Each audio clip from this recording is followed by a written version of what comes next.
na isang threat sa inyo is yung pag-absorb ng PSG, now PSC, sa inyong BPSPG. But now that they are totally, taking over and replacing all your security sa PSPG ng PNP,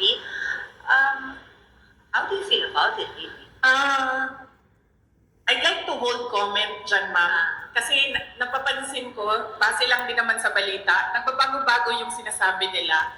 Hindi ko lang alam kung nasusundan ninyo. Nagbabago-bago yung sinasabi. Sabi, wala na daw AFP, pulis na lang. Ngayon, meron na naman daw AFP. Takot pero kasi. nila at mga pulis na sabay. So, hindi sila nagpaplano ng maayos. Kaya nagbabago-bago yung sinasabi nila. Advice ko dito sa mga tao na ito, mag-book muna kayo, magplano muna kayo bago kayo bumanat para hindi kayo nahuhuli na nagsisinungaling. Sabi po ng PNP, wala silang information sa pagbabanta sa inyong buhay. I-report nyo lang po ba ito officially, ngunit nasabi nyo hindi ito pinansin ng mga kinauukulan? Ma'am, nakakahiya sa buong mundo na ang Philippine National Police natin, who by the way has intelligence funds, Yeah. hindi alam ang mga pangyayari sa ating bansa. Tama. Nakakahiya na meron tayong pulis na hindi nila alam ang threats sa Vice President. Nakakahiya yan, ma'am. Huwag sila magsasalita ng ganyan kasi nagpapakita yan ng incompetence ng Philippine National Police. Dapat dyan, kung ako po ay Presidente, Sekretary ng DILG, Chief ng PNP, ang sagot dyan ay, let us sit down and investigate the alleged threats so that we will know if these are true or not. Yan ang Correct. tanong. Ayan ang sagot dapat ng tamang tao. Yung tao na tama mag-isip. Yan ang sinasagot dapat. Hindi yung sinasabing wala kaming alam ng mga threats. Nakakahiya na ang pulis, ganyan. So, ibig sabihin, ang dami nilang walang alam ng mga pangyayari. So, kaya pala, nagkanya-kanya na ang mga kriminal. Namamayagpag dahil ang mga kriminal. walang alam ang kapulisan. Nakakahiya para sa Pilipinas na naririnig na ang pulis natin ganyan magsalita. Ms. Correct. Archie, ladies of Bota Times. Last question po. Yes, BP, Hindi magandang hapon po, nagtatrabaho. Archie, sa Bota Times. I would just, Nagkukuyakoy want to ask lang po, ang mga pulis. May satellite office Kaya po walang kayo alam. Na mga nagsira din po. No? So dito, ang satellite office nyo, hindi nagsiservisyo sa Zamboanga lang, pati sa Basilan, Sulu, and Tawi-Tawi. How will you, anong assurance nyo po na tuloy-tuloy yung servisyo with what is happening now? Yes, ma'am. Bago po ako sumagot, ma'am, may I just say, I love your color green ngayong hapon na ito. Halatang-halata naman, ma'am. Oo. Wag, ma'am, kasi suspended ka na kaagad bukas, ma'am. Huwag ka po mag-green. Suspended ka na bukas, ma'am. Sandali. Okay. Yes. Nagpapasalamat ako dahil nakapunta ako ng Zamboanga City ngayong araw na ito. At in person yung meeting namin ng satellite office lead sa Western Mindanao. Kasi papunta kaming there's about 40 minutes papunta doon sa Isabela City. So 40 minutes papunta, nag-meeting kami. 40 minutes pabalik, nag-meeting kami. So, masaya ako dahil nagawa namin yon in person. Ang hirap din kasi talaga mag-meeting pag Zoom eh. At napag-usapan namin ni Mr. Mike Saavedra na malaki din kasi itong building na ito, malaki din ang renta dito, ma'am. Ang gagawin namin, lilipat kami sa mas maliit na lugar, mas mababa yung renta. So, napababaan na rin yun namin yung budget na kailangan gamitin si Mike ng mga downsides na mga project. So, yun ang plans namin for Western Mindanao Satellite Office. Papaliitin namin, ma'am. Tsaka maghahanap kami ng mas mababang renta. Ma'am, very last question relayed by the OVP Media po. Baka may sagot po kayo sa sagot ni DA Secretary Q. Laurel tungkol sa 20 pesos bigas na remarks niyo po kay BBM versus BBM po. Ano ba sinabi niya? Pwede, saan ang sinabi ni... This is relayed by the OVP Media po. Yung baka may sagot daw po kayo regarding sa sagot ni DA Sec. Q. Laurel tungkol sa 20 pesos bigas remarks niyo po versus BBM. O, anong sinabi niya? Hindi ko alam. Sorry Hindi ko alam kasi. Ano sinabi ni... Wala. Sorry. Anyway, okay. Anyway, yun lang yung papakita ko. Kasi, para marinig ninyo yung buwelta ni BP Sara sa mga PNP. Sinasabi nila na wala daw traits ang Vice President. Nagsasayang lang kayo ng pera. Sinasayang nyo lang ang pera, PNP. Nasaan yung intelligence funds nyo? Kaya dito gigil si Sara Duterte. Mismo si Sara Duterte alam niya. Alam niya na may treat siya sa buhay. Kaya nga, naghabili na siya na kung mamatay siya, patayin mo rin ang tatlong mga demonyo na si Bangag Marcos Jr., Lisa Butod, smuggler, at si Buaya Kawata na tambaloslos.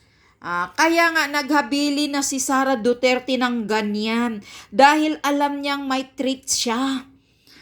May nag-advise sa kanyang dalawa na mag-iingat siya. Alam na alam niya yan.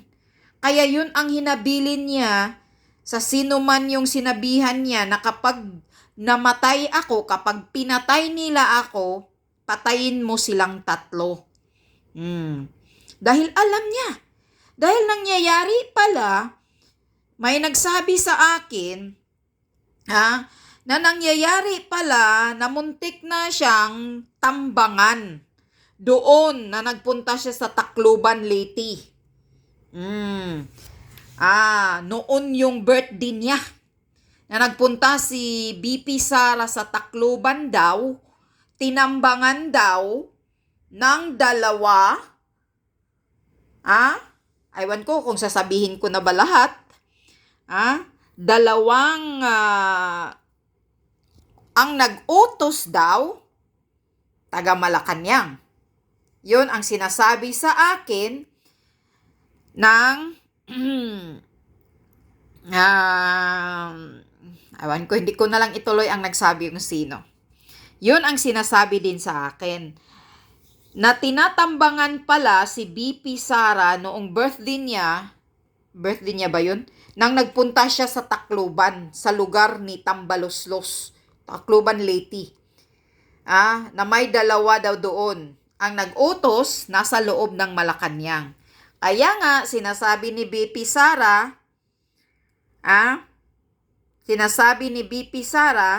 na sino ba naman ang gustong magpapatay sa akin?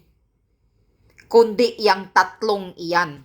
Kaya naghabili na siya na kung patayin nila ako, ipaghihiganti mo ako. Patayin mo yang tatlo. Dahil alam ni Sara, huwag niyong lukuhin si Sara. Kayo lang yung nagmaang-maangan. Ikaw, Bangag Marcos Jr., nagmaang-maangan ka lang.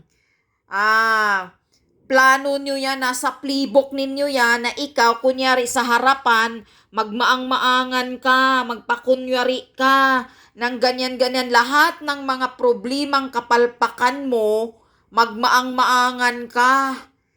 Iyon, ang plano, ang ano ninyo, script ninyo.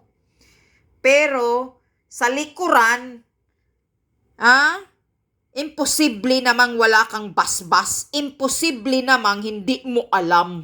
Huwag ka nang, di na tayong dito, lukuhan. Kasi mismo si Sara Duterte, alam niya, may nagpayo sa kanya na mag-iingat ka. Ha? Kaya yun, nakabilin siya ng salita na ipaghihiganti siya kapag papatayin siya. Kasi alam niya kung sino ang papatay sa kanya. Si Tambaluslos, yan tatlong mga demonyong, mga buaya, mga ambisyuso sa posisyon na ayaw nang umalis. Yun, nakakahiya kayo. Kakahiya ka, Romaldis, kahit anong gagawin mo, hindi ka mananalo. Ha? Kaya kayong mga inutil ang tawag ko sa inyong mga PNP. Nasasabihin ninyo na wala namang treat ang Vice President eh. Paano nyo nasabi na walang treat? Ha? Talaga bang nagtatrabaho kayo? Nagtatrabaho ba talaga kayo?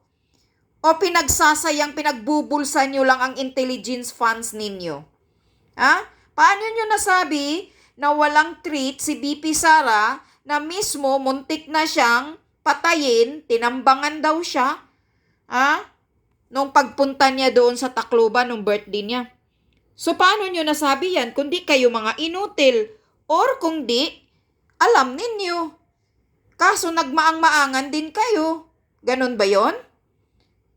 Huwag nyo nang lukuhin kasi kayo, himod-puwit na kayong mga PNP kay Bangag Marcos Jr. Yan ang katotohanan.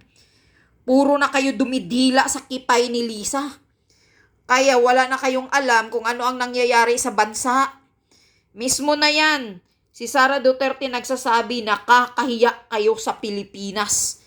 PNP, Philippine National Police. Nakakahiya kayo.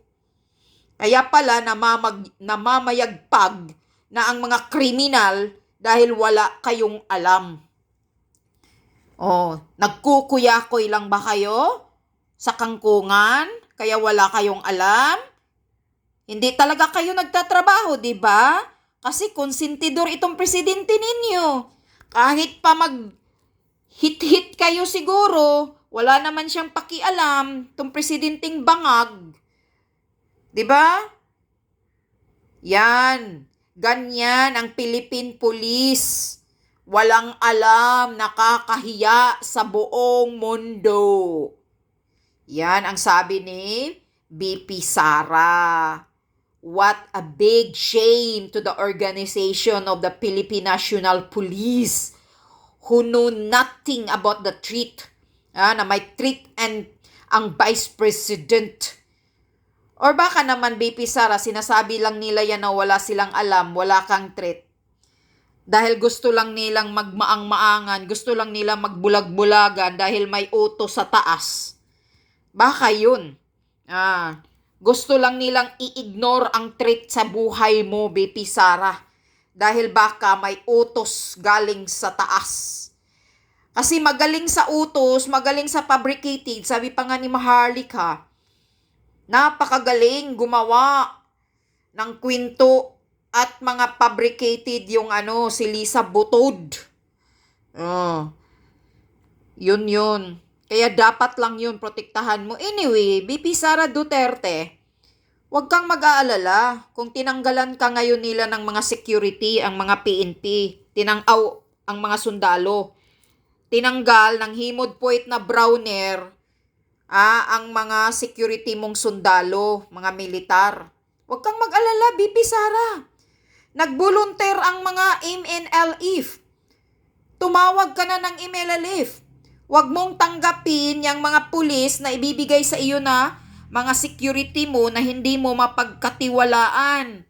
Baka sila pa ang mag-traidor sa iyo sa buhay mo.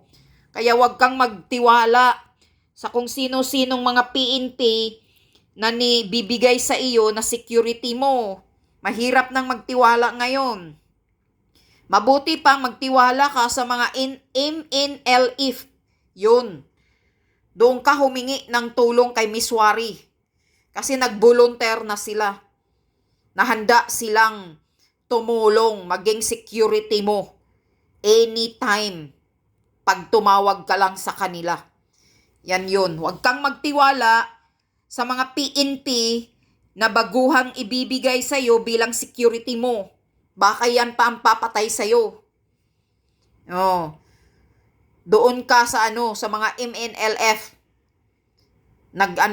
Nag-volunteer sila kung gusto mo. Yun lang yun. Mahirap nang magtiwala sa gobyerno ngayon. Mismo ikaw nga BP Sara nagsasabi na wala na tayong kakampi ngayon. Tayo-tayo na lang at ang taong bayan ang kakampi mo. Kaya sana makinig ka sa mga sigaw ng mga retired FGF. Tumindig ka na sana, Sara. Mag-sworn in ka na daw bilang presidente. Yon ang utos ng mga retired FGF sa'yo. Mag-sworn in ka na. Manumpa ka na bilang ikaw ang presidente. Dahil talagang mangyayari itong hinahanap ni Marcos Jr. ngayon. Kaya takot na si Bangag.